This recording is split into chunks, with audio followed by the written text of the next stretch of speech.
Kini kita kena ilakai arm wrestling nak kena kejela ke belah Syajid wan Mikmat ya ke India ha kerensan ke belah tep kum ke World Arm Wrestling Championship ke basau pulai. Ke Banselong ha Turkey nado ka khatsau trik unai luar haro ka ar pulai trik benai risau menta ke senam ar hajar ar puar. Ki bedon kendai ngut baro kenthop ya lai ngut ki kenthai bad ar ngut ki referee.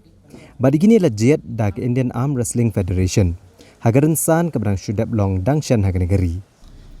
Haka katnyo trik menta unailar ar hajar ar puar. Haga jingi kenduk bekinong patai kubor Shillong Press Club. Ini girang bagi thai ilakai ke berjudon hapok ke Shatri jong ke Meghalaya Arm Wrestling Association. Kile penpau ke jingi menta ban penmi pisa na ke benta ke bailet baiwan. Namar ba ke association jong ki kamla ban kit kya. Katkum ke jingi thu kini kinong ilakai loong ba ke jinglot na ke benta marway kamdunai ke lailak tengka. Batang ke bailing sunru ke poi hado silak prapuar hajar tengka merway. Hagani kesengi syuaban wani kenduk ginong patai kubor. Kani ke kenhuan kalalet ye kenduk rui Menteri Sorkar ubah kemi Ketenat Sports and Youth Affairs kejela ubah bantai dor lengdo. Ubah lakular ban persyang peniuk jengerap pisai ki kat ke bau kot bor. Ya kini ginong ilakai ke belah wani kenduk ginong patai kubor kani kesengi dalam kemat da ubah man bor keriem. Ubah Alan Sun Marbanyang ikong Margaret Patau bat ubah Everson Tangkiu. Nila wani kendo igi sports yo sports minister ya ka nila wana po grade nila pakiti ban ki igi ministers per nila ale siang bangin ai we dei bakan te adu mantahi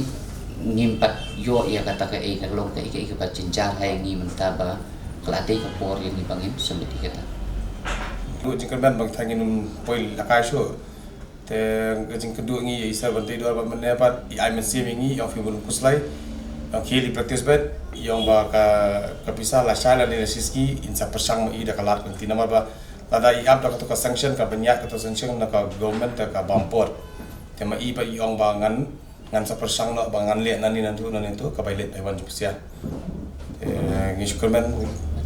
ban speed apa ya ka imo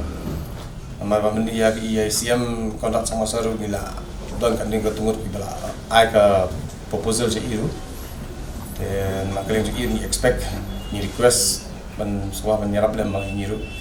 long naka association jingiru kade ben prestam kan ben taki players mentangi na long all by ourselves the money ki players ni wat sanction ni practice room ni ya prestam ni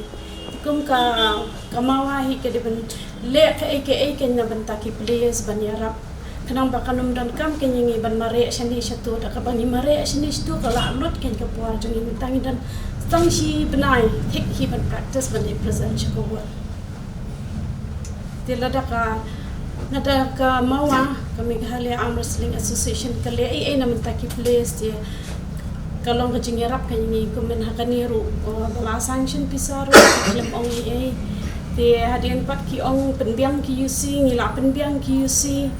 hadian pat untuk ki ong ka syam jing e kat bai ba bantai dor ila ada sanction 9 lakhs se bisa kalau arung hak kaun jeng ka mawa yang ngai kidang sia tang silak khandai puar te ka basa pat ki mot ban le kum no yang ke ai ka ba ni kran ha ka mawalong tolong ba ki ay assurance ngi bakin le udwat ya kepada kami tangi dan stang ars ngi bagin submit lut bat bisa bat kot bat sla te kham tamru nan ngale present marwai ngale representation romania marwai ngaklaim ya bisa tang ya kepada hok bang lut te ka basa te 9 lakhs kandam ba ya association ke association kum mentangi de beli ya le ka syapar kada ben perkhat em ban island ki players at least hindiat nang tu balong ko mi by flight by lenti ni le pat ka visa na maria kani ka 1,82,000 mentangi apply na directly high minister ni le kando menye. Since 2014 our country has been plagued by divisive forces. TMC is in Meghalaya with the mission to empower the people, uphold the ethnic cultures and traditions, celebrate the sacred land. To oust the proxy BJP government from Meghalaya, be the change, support TMC by calling on 96877 96877.